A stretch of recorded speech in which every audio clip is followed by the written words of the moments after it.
सत्य वचन, अमर वचन, जीवित वचन, दिव्य वचन, सत्य वचन, अमर वचन, जीवित वचन। साई दा बामा बनी दा बामा बगरे रे सा रे सा रे सा रे सा। दिव्य वचन, सत्य वचन, अमर वचन, जीवित वचन, दिव्य वचन, दिव्य वचन।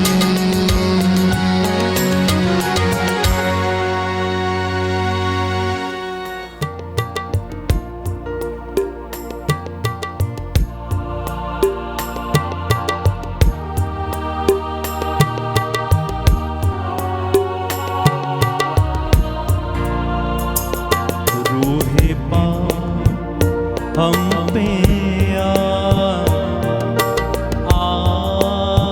ठहर जा, रूहे पाक हम पे ठहर जा, रूहे पाक हम पे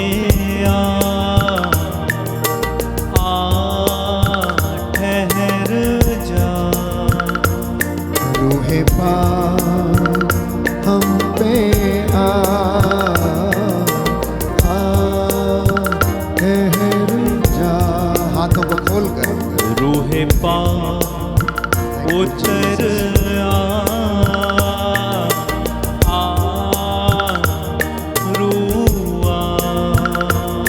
रूहे पाक उतर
जीना सीखा ठहर जा, रूहे पाक जीना सीखा ठहर जा, रूहे पाक उतर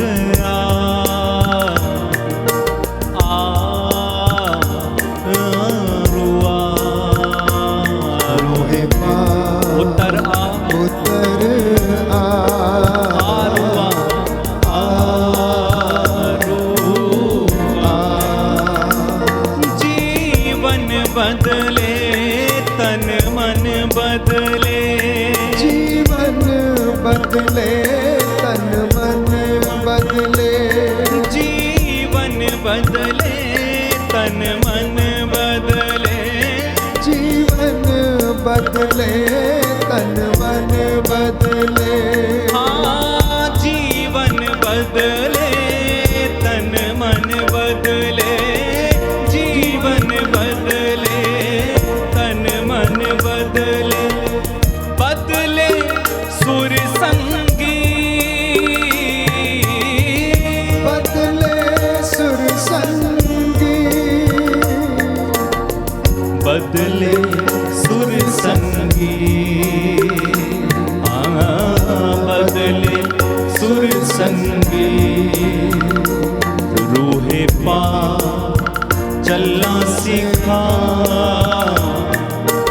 आ ठहर जा। गाइए गाइए सभी लोग। रूहे पा चलना सिखा, चलना सिखा, आ ठहर जा। रूहे पा उतर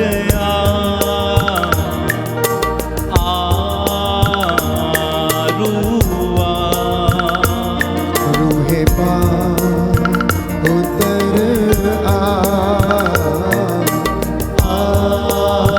ठहर जा।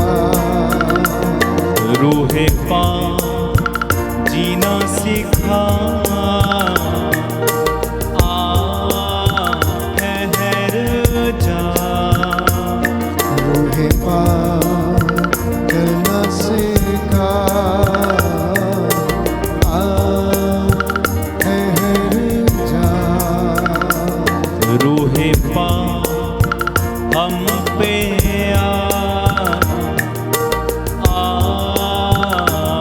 रूआ। रूहे पा हम पे हम पे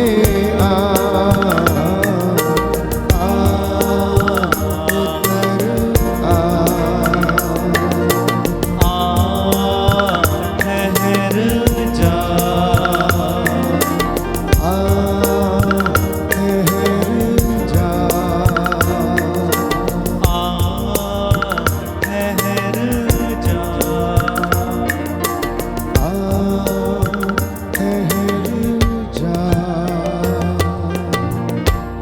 हालेलुया।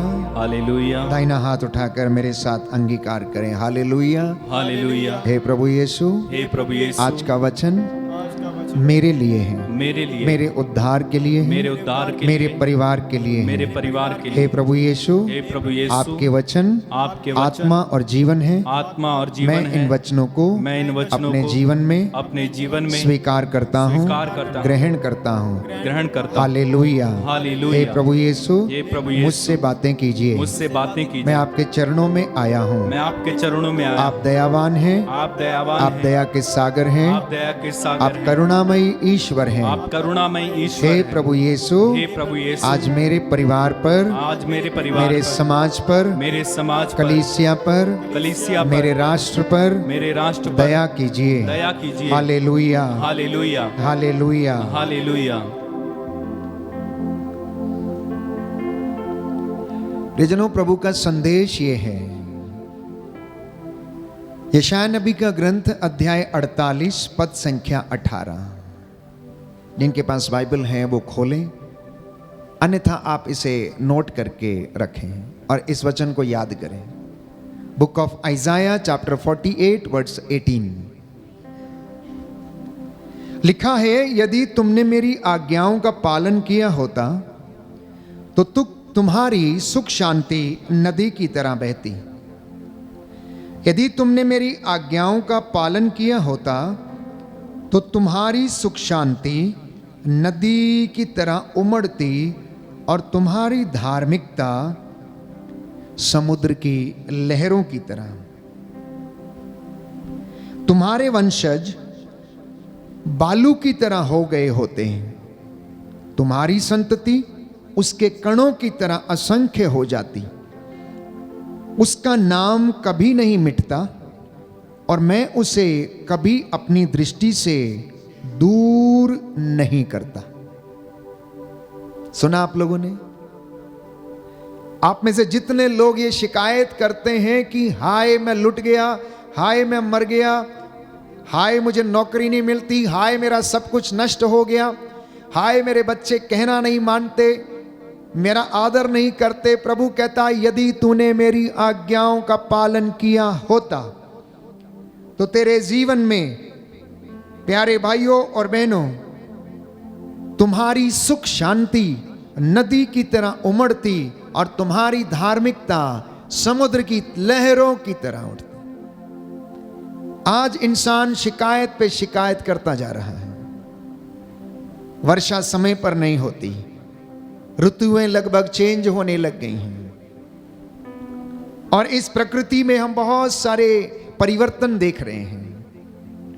जो चीजें समय पर होनी चाहिए वो असमय हो रही हैं। इंसान, प्यारे भाइयों और बहनों, लगभग एक छोटे से कुनबे में सिमटता जा रहा है। पहले उसका परिवार बहुत बड़ा हुआ करता था और घर में बहुत ढेर सारा प्यार होता था। लोग एक छोटे ही घर में, एक छोटे कमरे में सो लिया करते थे, जीवन बिता लिया करते थे। लेकिन अब ऐसा नहीं है। बहुत बड़े बड़े मकान बन चुके हैं लेकिन घर अभी तक नहीं बने हैं, क्योंकि घरों में प्रेम नहीं है, घरों में शांति नहीं है। इंसान शिकायत करता रहता है, लड़ाई झगड़े मन मुटाव है, एक दूसरे को सहन नहीं कर पाता है।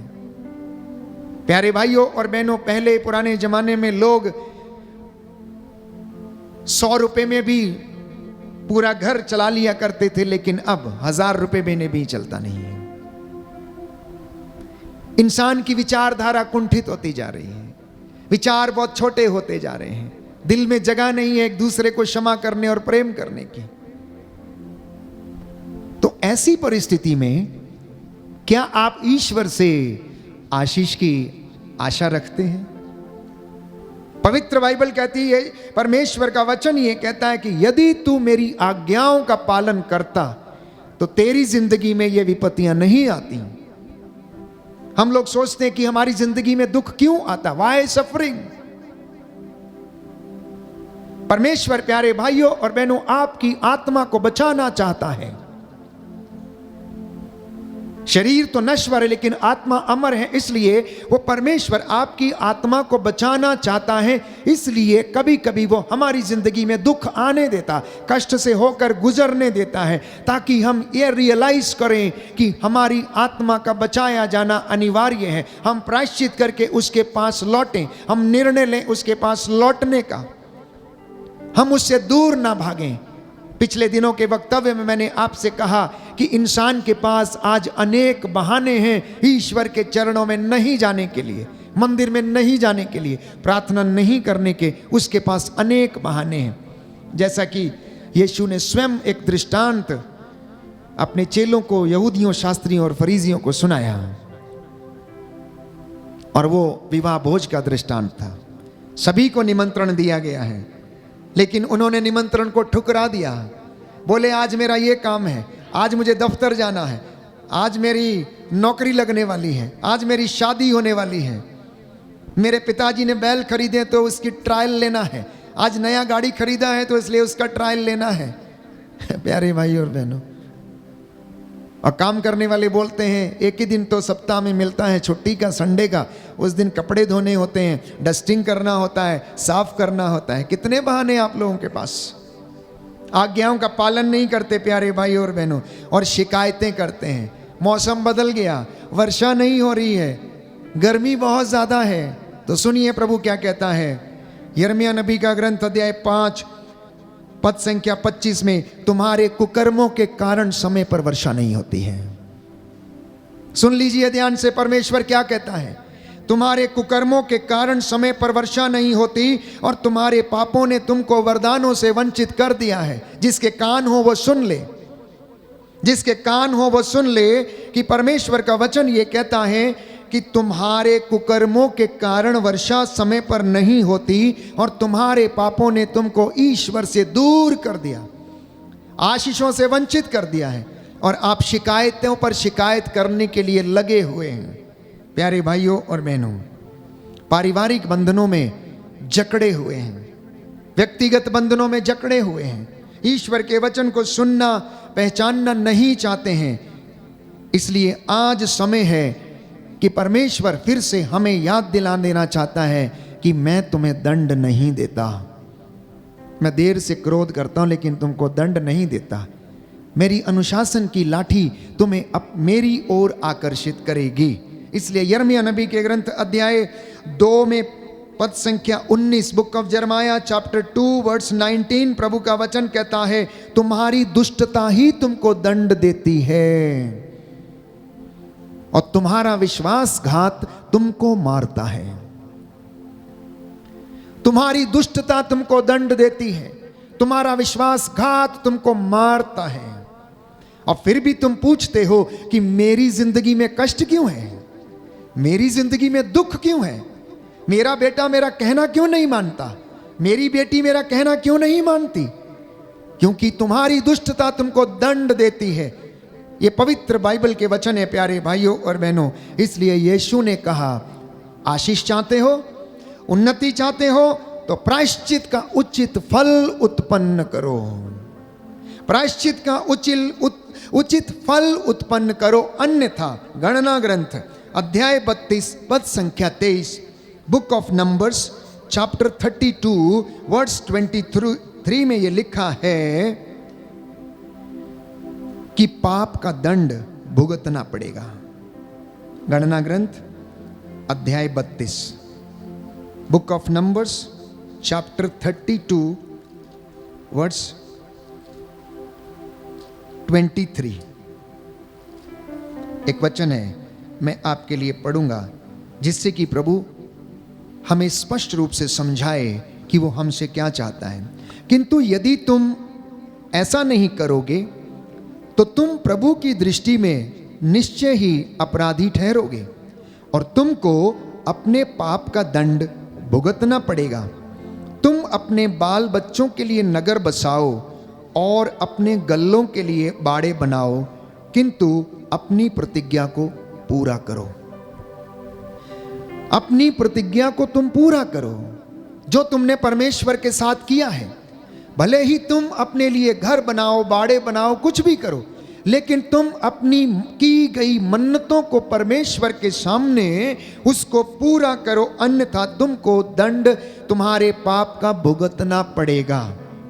मैं समझता हूं कि इस वक्त पवित्र आत्मा हमारी अगुवाई कर रहा है, और जो लोग शिकायत करते हैं, ये पूछते हैं कि सफरिंग क्यों है, कष्ट क्यों है, दुख क्यों है, तो बाइबल आज हमें स्पष्ट कर रही है कि हमारी जिंदगी में ये सब कारण क्यों होते हैं, दुख क्यों आता है, क्योंकि हम उसकी महिमा से दूर चले जाते हैं। हम अपने ही कुकर्मों के कारण नष्ट होने लगते हैं।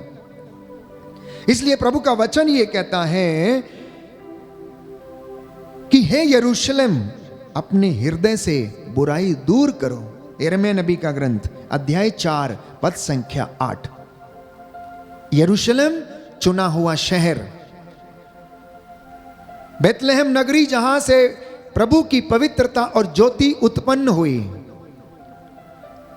इज़राइल जो चुना हुआ देश, जो चुनी हुई प्रजा, जो चुने हुए लोग, आज परमेश्वर उनसे कह रहा, हे इज़राइल, हे यरूशलेम, तुम अपने हृदय से बुराई को दूर करो, पाप के सामने से भाग जाओ, क्योंकि पाप पवन की तरह छितराता है। यशायाह नबी का ग्रंथ अध्याय 64 पद संख्या 5, book of Isaiah chapter 64 verse 5 लिखा है कि पाप पवन की तरह छितराता है, अगर उसके सामने से नहीं भागोगे तो वह छिन्न भिन्न कर देगा, वो छिन्न भिन्न कर देगा। हवा की तरह, जैसे हवा जैसे पत्तों को बिखेर देती है, वैसे ही वह जिंदगी को भी बिखेर देगा, क्योंकि पाप पापी को खा जाता है। इसलिए प्रभु कहता है कि हे यरूशलेम, तुम अपने बीच में से बुराई को दूर करो, अपने हृदय से बुराई को दूर करो।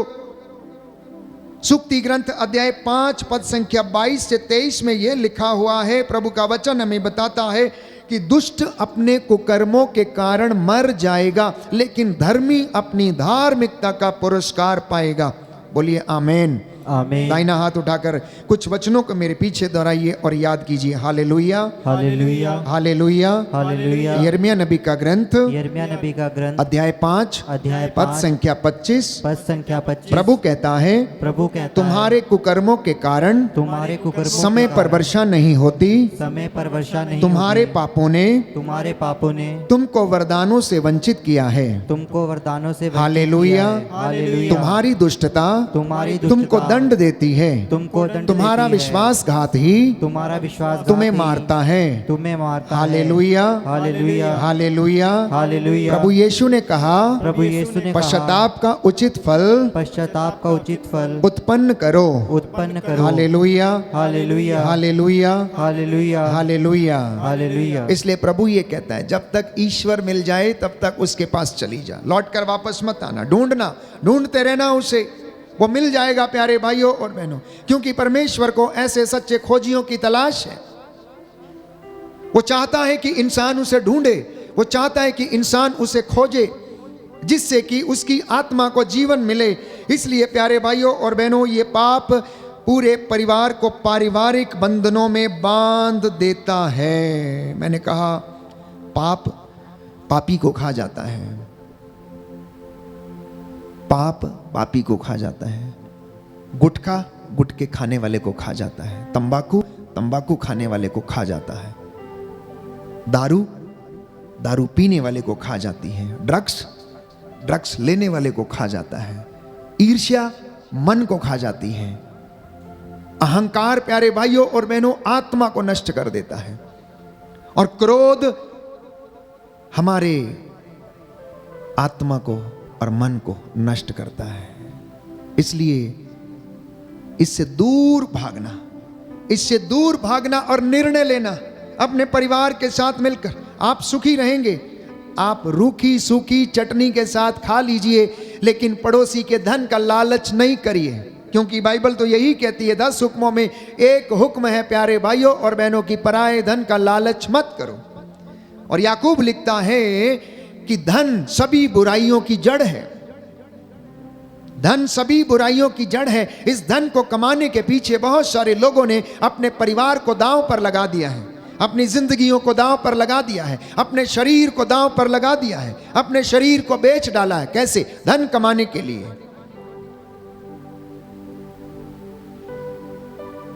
प्रभु कहता है, अगर तुम नहीं सुधरोगे, अगर अपना आचरण नहीं सुधारोगे तो तुम बहुत जल्दी नष्ट हो जाओगे।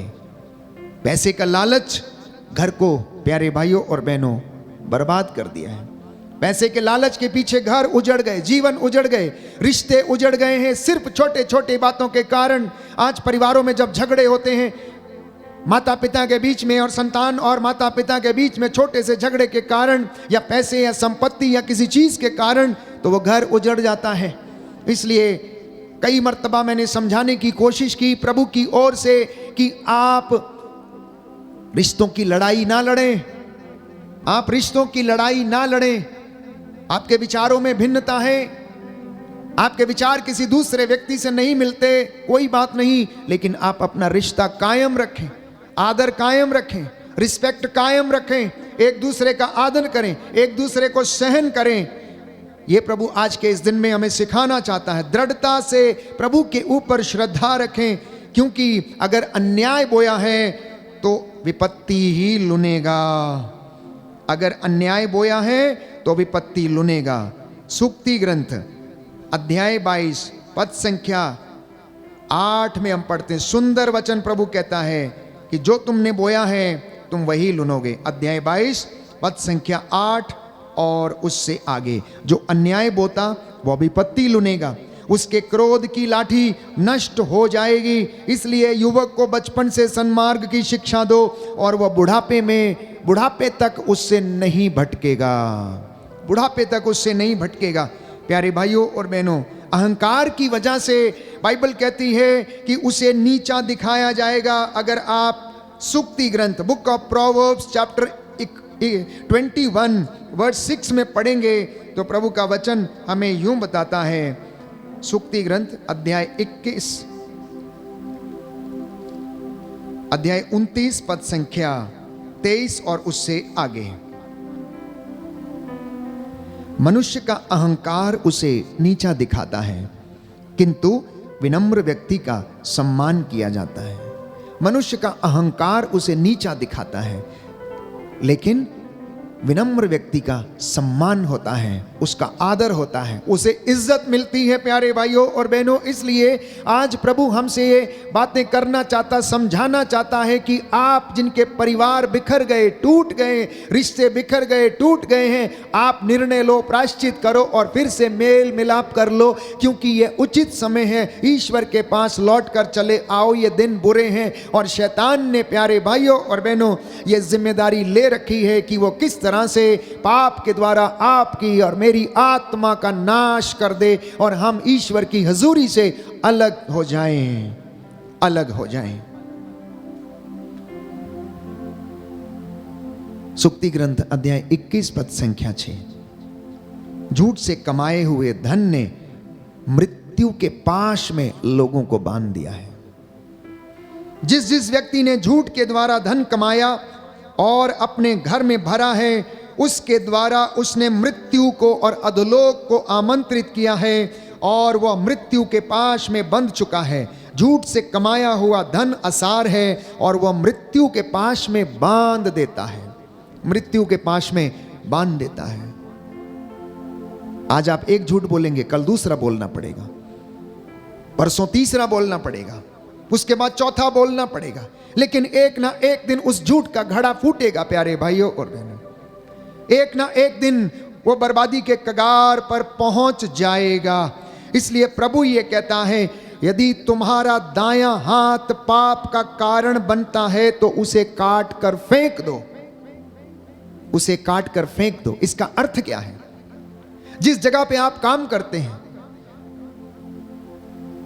या जिस किसी शहर या जगह में या घर में काम करते हैं, यदि उस जगह में आपसे पाप किया करवाया जा रहा है तो उस घर को छोड़ दो, उस नौकरी को छोड़ दो जो आपसे पाप करने को आपको मजबूर करती है। उस जगह से हट जाइए जो आपको पाप करने पर मजबूर करती है। ये बात है अपना। अगर आपका दायां हाथ प्यारे भाइयों और बहनों पाप का कारण बने तो उसे काट कर फेंक दो।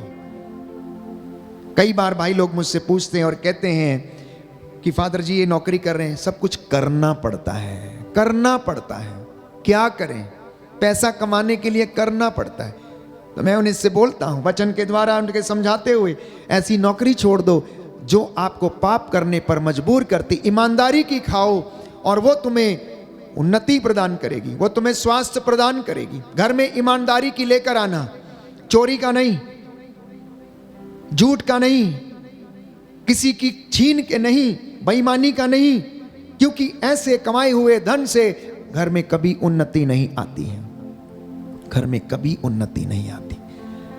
पाप के द्वारा कमाया गया धन घर को संकट में डालता है और उस घर में फाइनेंशियल स्टेबिलिटी कभी नहीं रहेगी। हमेशा आर्थिक तंगी, रोग, बीमारी हमेशा रहेगी। इसलिए घर में किसी तरीके से भी पाप का कमाया हुआ धन ना आने दें प्यारे भाइयों और बहनों।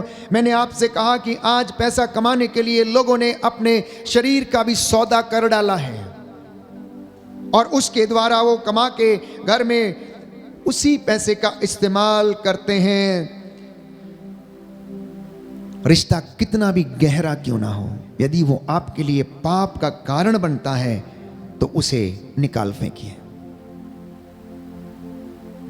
जो पाप का कारण बनता है उसे काटो और हटाओ, उसे निकाल दो अपनी जिंदगी से। यीशु का वचन प्यारे भाइयों और बहनों जक्कैउस को शुद्ध करता, क्योंकि उसने सच्चा प्रायश्चित करने का निर्णय लिया था, ईश्वर की ओर लौटने का निर्णय लिया था। क्या आप तैयार हैं?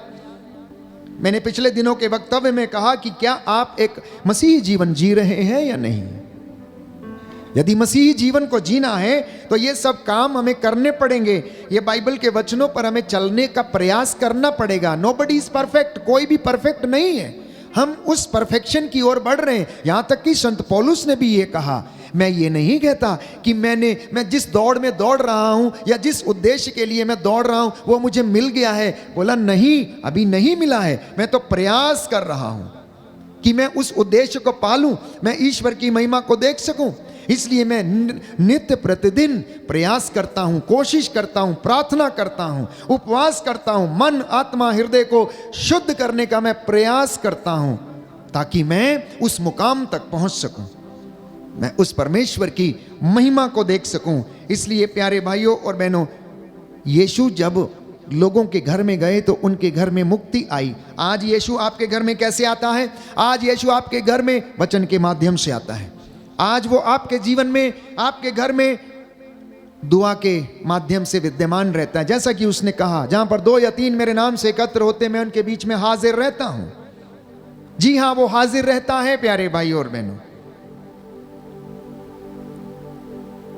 उसने अपने प्राणों को निछावर करके मेरे और आपके लिए एक नया जीवन उसने प्रदान किया है। इसलिए आज आपके परिवार प्यारे भाइयों और बहनों पवित्र हो जाएं, आपके बच्चे पवित्र हो जाएं और आप प्रभु की उन बातों को ध्यान में रखकर उसके उद्देश्यों पर चलें और उसे पूरा करें। हमारा उद्देश्य क्या है?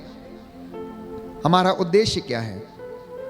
कुरिन्थियों का पहला पत्र अध्याय 1 पद संख्या 17 और उससे आगे।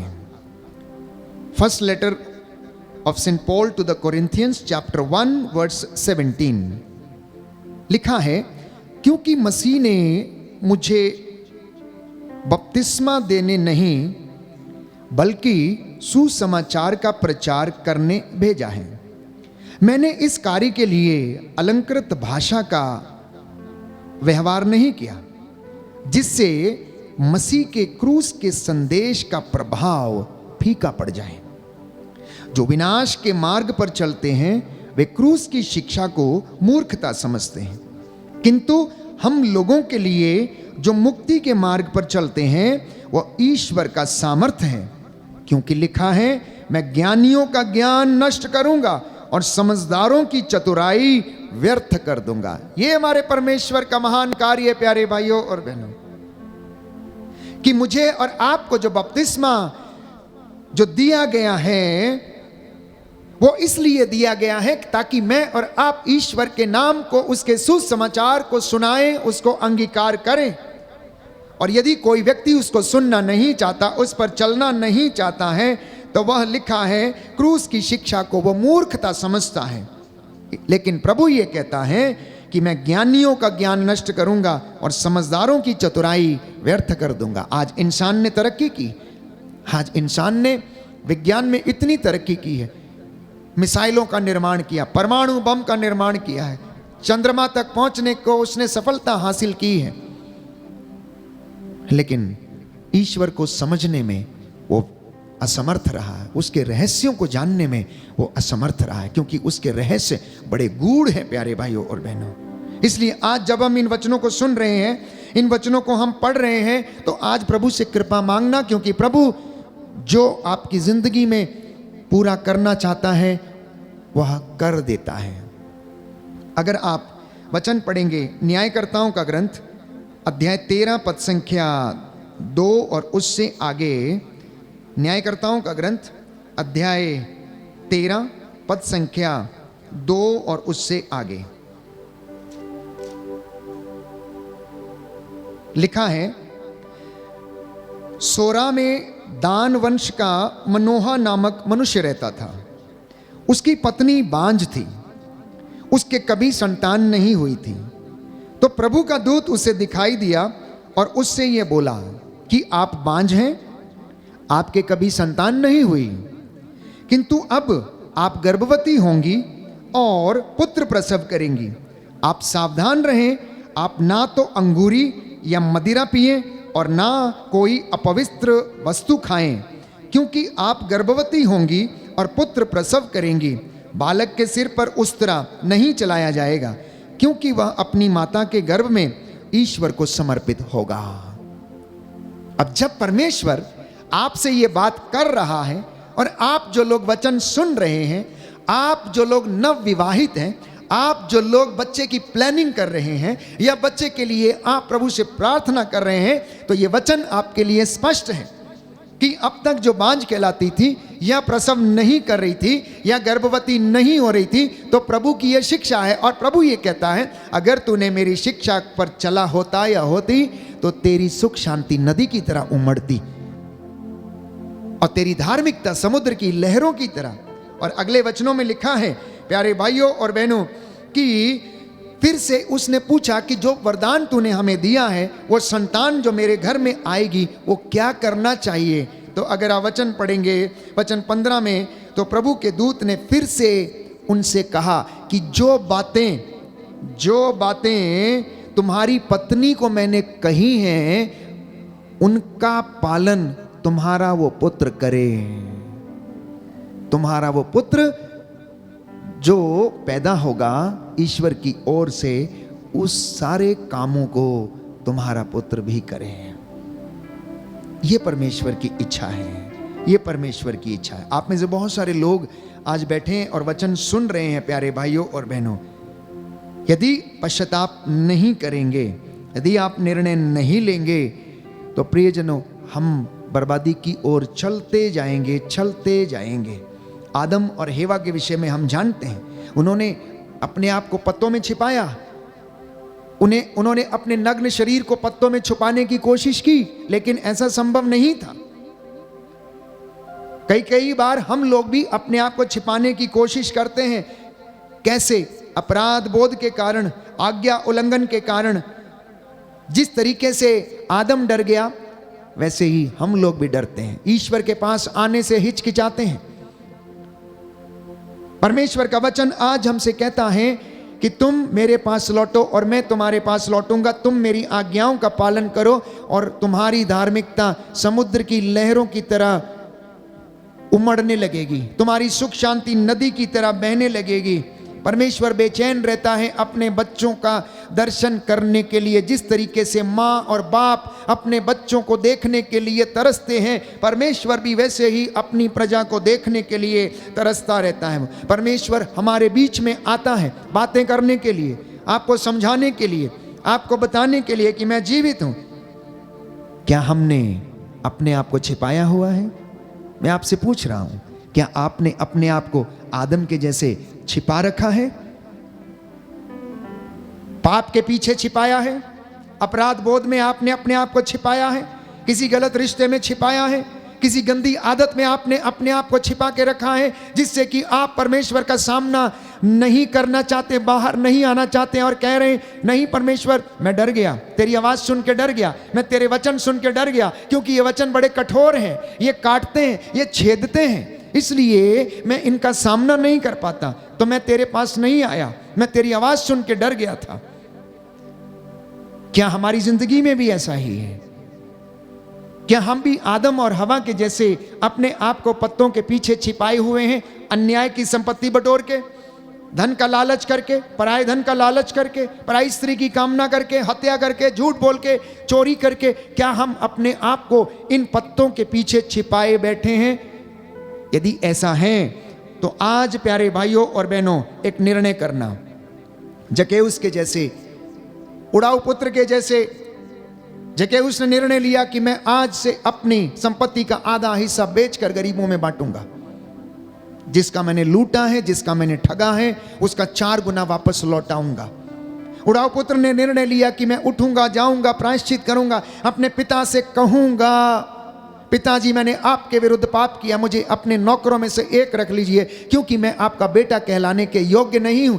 प्रियजनों, आप जितने भी लोग ये वचन सुन रहे हैं, अगर आपके घर में ऐसी कोई बात है बेटे और बेटी के जीवन में, तो उठो, अपने माता पिता से माफी मांगो। आप लोग, झगड़ा कितना भी खराब क्यों ना हुआ हो, उसे पीछे छोड़कर आप माफी मांगिए। मैं आपसे विश्वास के साथ यीशु के नाम पर कहता हूं कि प्रभु आपका घर बनाएगा, प्रभु आपका घर सुदृढ़ करेगा, क्योंकि ये परमेश्वर का वचन है कि यदि तुम मेरे पास लौटोगे और मेरे रास्तों पर चलोगे, अगर तुम क्षमा करोगे तो तुम्हें भी क्षमा किया जाएगा और तुम्हारी सुख शांति नदी की तरह उमड़ पड़ेगी।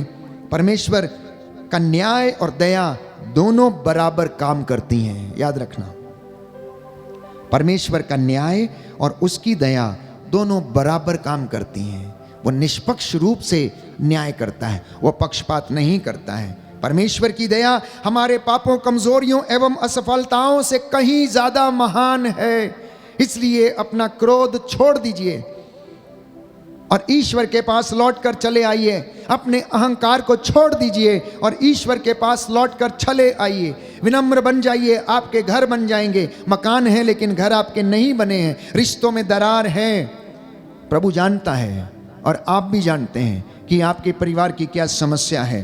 परमेश्वर की आवाज हमें सदा बुलाती रहती है, सदा बुलाती रहती है। क्या हम उसकी ओर कान देते हैं? वो पूछता रहता है, आदम, ओ आदम, तुम कहां हो? आपका नाम ले लेकर पूछता है, दीपक तुम कहां हो? रानी तुम कहां हो? सिल्वेस्टर तुम कहां हो? एक एक व्यक्ति का नाम लेकर पूछता है। और जब हम उसकी आवाज को नजरअंदाज करते हैं तो वो हमारे जीवन में, प्यारे भाइयों और बहनों, कोई ना कोई ऐसा काम कर डालता है कि हम उसकी ओर अभिमुख हो, हम उसको सुने, हम उसको पहचाने, हम उसके पास लौट कर चले आए। क्यों बुलाता है? अगर आप वचन पढ़ेंगे यशायाह नबी का ग्रंथ अध्याय 1 पद संख्या 18, तो वहां पर लिखा हुआ है, तेरे पाप आओ हम एक साथ विचार करें। तेरे पाप, तेरी गलतियां सिंदूर की तरह लाल क्यों ना हो, किरमिच की तरह मटमैलिन क्यों ना हो, वो हिम के समान सफेद हो जाएंगी। तू क्यों डरता है? एक सुंदर गीत हम गाते हैं, तू क्यों डरता है? तेरे लिए वो लड़ता है, वो तेरे लिए युद्ध करता है, वो तेरे लिए सुख शांति के मार्ग सजाता है। प्यारे भाई और बहनों, वो तुझको लिए चलता है।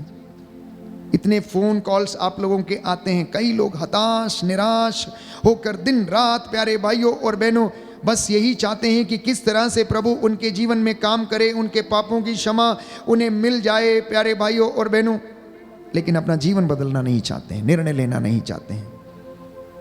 निर्णय लेना होगा, आज परिवारों को निर्णय लेना होगा। प्यारे भाई और बहनों, यदि आप निर्णय नहीं लेंगे तो सब के सब उसी तरह से नष्ट हो जाएंगे, अपने कुकर्मों के कारण, अपने अपराध बोध के कारण, ईर्ष्या के कारण। क्योंकि बाइबल कहती है ईर्ष्या से कौन बच सकता है। सुक्ति ग्रंथ अध्याय 27 पद संख्या 4, book of Proverbs chapter 27 verse 4, ईर्ष्या से कौन बच सकता है। प्रवक्ता ग्रंथ अध्याय 14 पद संख्या 30, ईर्ष्या हड्डियों का क्षय है। इसलिए एक विश्वासी को, एक मसीह व्यक्ति को ईर्ष्या नहीं करनी चाहिए। इसमें कोई दूसरा विकल्प नहीं है कि मैं ईर्ष्या करूंगा और प्रभु से माफी मांग लूंगा, नहीं। बाइबल स्पष्ट करती है कि ईर्ष्या हड्डियों का क्षय है। Jealousy is the cancer of the bones.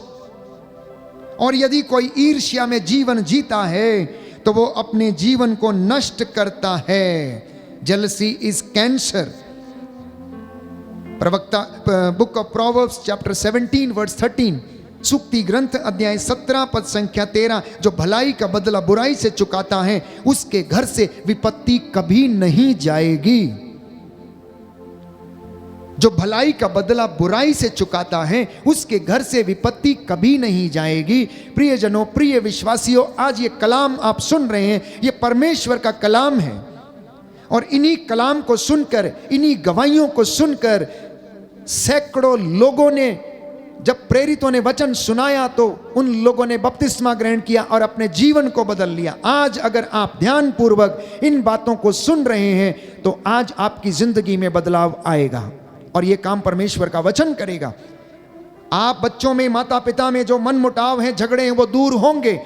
पति पत्नी में जो ईर्ष्या के झगड़े हैं, गुस्से क्रोध के कारण अगर झगड़े हैं, धन के कारण यदि झगड़े हैं, तो ये वचन आपको चेंज कर देंगे, ये आपको बदल देंगे, बशर्ते कि आप इसे ध्यानपूर्वक सुने और इन पर अपना मन लगाएं। क्योंकि परमेश्वर वादा करता है कि अगर तुम मेरी शिक्षा पर चलोगे तो तुम मुझे प्यार करोगे, और अगर तुम मेरी शिक्षा पर चलोगे तो तुम्हारी सुख शांति नदी की तरह उमड़ती रहेगी। याद रखना, ईर्ष्या की दुष्ट आत्मा हमारे आयु के दिन घटाती है। ईर्ष्या की दुष्ट आत्मा हमारे आयु के दिन घटाती है। चिंता की दुष्ट आत्मा असमय हमें बूढ़ा बना देती है। चिंता से व्यक्ति पहले ही बूढ़ा हो जाता है। जो धर्मियों के पतन पर आनंदित हैं वो स्वयं बाइबल कहती अपने जाल में फंस जाएगा। इसलिए मसीहों को, प्रभु के अनुयायियों को, चुने हुए लोगों को, पाकमान कलीसिया के लोगों को, पासवानों को, प्रचारकों को, वर्शिपर्स को इन तमाम दुष्ट आत्माओं से बचना चाहिए। अब आप अपने परिवार का आकलन या मूल्यांकन इन वचनों के अनुसार आज की रात्रि करना और देखना कि मेरे जीवन में कौन सा पारिवारिक बंधन है। मेरे जीवन में कौन सा पारिवारिक बंधन है। क्या मेरे घर में प्रार्थना होती है? क्या मेरे घर में वचन पढ़ा जाता है? क्या मेरे घर में लोग प्रभु के मंदिर में जाते हैं? क्या मेरे घर में क्षमा या सहन करने की शक्ति है? क्या मेरा घर बन गया है? क्या मेरे घर में प्रेम पनपता है? क्या मैं अपनी जिंदगी में आत्मिक उन्नति कर रहा हूं? क्या मेरे बच्चे या मेरे माता पिता या हम दोनों पति पत्नी ईश्वर के नजदीक हैं या नहीं हैं? क्या मेरे घर में पाप का या शोषण का, अत्याचार का बोलबाला है? प्यारे भाइयों और बहनों, संत पौलुस कहता है ये दिन बुरे हैं, इसलिए आप वर्तमान समय का पूरा पूरा लाभ उठाएं। आज ये वचन आपको सुना दिया गया है। प्रभु चाहता है कि आप इन सब बातों के लिए प्रायश्चित करें। यूं तो बहुत सारी बातें हैं, बहुत सारी बातें जो हमारी जिंदगी को, परिवार को, जीवन को दूषित करती हैं, लेकिन कुछ बातें वचनों के माध्यम से परमेश्वर ने आज आपसे बोली हैं अपने दास के द्वारा, तो इन पर अमल करना, इन पर मनन चिंतन करना। जैसा कि लिखा है संहिता के इन वचनों को तुम मनन चिंतन किया करो, उठते बैठते, राह चलते समय, सब समय। शिकायतें करना छोड़ दीजिए, क्योंकि आपकी शिकायतों का जवाब प्रभु ने दे दिया है कि मेरे जीवन में कष्ट क्यों है, वर्षा क्यों नहीं हो रही है, समय पर सूखा पड़ा हुआ है, सूखा पड़ा हुआ। कहता है तेरे कुकर्मों के कारण वर्षा नहीं हो रही है, तेरी दुष्टता तुझे दंड दे रही है, मैं तुझे दंड नहीं देता, तेरा विश्वासघात तुझे मार रहा है, इसलिए तुझे पाप का दंड भुगतना पड़ेगा। इससे पहले कि ऐसा हो तू मेरे पास लौट कर चला आ और तू मेरी हुजूरी में रह और मैं तेरे पापों को क्षमा कर दूं और तेरा जीवन, कहता है तेरा भविष्य मैं उज्जवल बना दूंगा। तेरे पापों को, तेरी गलतियों को, तेरी कमजोरियों को, बुराइयों को तुझसे इतना दूर करूंगा जितना पूरब से पश्चिम दूर है। बोलिए आमीन, आमीन, hallelujah, hallelujah, hallelujah, hallelujah, hallelujah, hallelujah. तो पारिवारिक बंधन से बचिए। अपने मजदूर के साथ अन्याय मत करिए, अपनी आया के साथ अन्याय मत करिए। मजदूर का वेतन समय पर देने का पूरा पूरा प्रयास करें और अपने भाई बहनों से प्यार करें और प्रभु को उन्हें समर्पित करें। आइए हम प्रार्थना करेंगे। हे सर्वशक्तिमान पिता ईश्वर, धन्यवाद देते हैं आज के इस पवित्र सुंदर दिन के लिए, इस संध्या समय के लिए। प्रभु यीशु, आपने हमसे बातें की हैं, तेरा वचन हमारे जीवन में 100 गुना फल लाए। हम तेरे सामने, तेरे साथ उठने बैठने, चलने फिरने वाले बन सकें। आप दयावान हैं, आप दया के राजा हैं, आप चंगाई दाता प्रभु हैं। प्रभु, हमें एक अच्छा प्रायश्चित करने का वरदान दीजिए, आत्मा में बढ़ने की कृपा प्रदान कीजिए। हमारे घर में जो कमजोरियां हैं आप जानते हैं, इन कमजोरियों में हे प्रभु हमें अपना सामर्थ्य प्रदर्शित कर, जिससे कि हम आपस में एक दूसरे से प्रेम करें। हमारी खेती बाड़ी, हमारे बाल बच्चे, माल डंगर और हमारे दफ्तरों पर तेरा आशीर्वाद हो।